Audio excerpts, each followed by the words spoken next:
जी नाज़रीन, अब हम कराची से निकल चुके हैं। पंजाब हमारी तैयारी है। आप देख रहे हैं हमारा यूट्यूब चैनल ब्लॉग 12। थोड़ा अंधेरा है, आगे चल के फिर अपने नाज़रीन को कुछ देहाती माहौल भी दिखाएंगे। साथ में हमारे दोस्त भी बैठे हुए हैं पीछे, अगर मैं दिखा सकूँ तो, अगर नज़र आ रहे हैं। हाय अभी पता नहीं है हाय हो रहा है कि नहीं हो रहा है। ये पीछे छोटू नदी में नदी है, सारा कुछ। अब ये खूबसूरती जो है ना दिन में नज़र आएगा। अब थोड़ा अंधेरा है।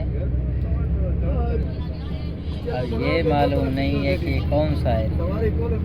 आपको पता है कौन सा एरिया है?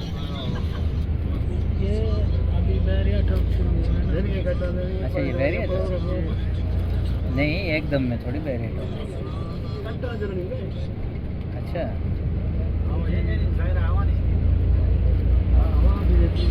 यार वैसे एक बात है, खूबसूरती नज़र आ रहा है ना।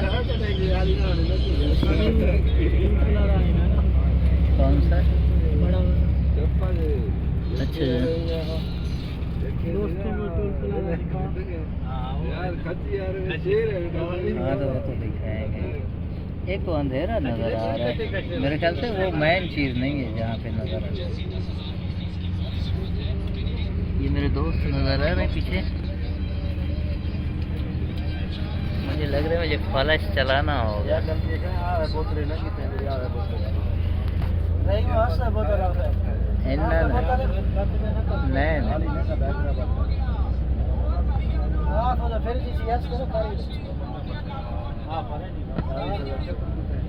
चलो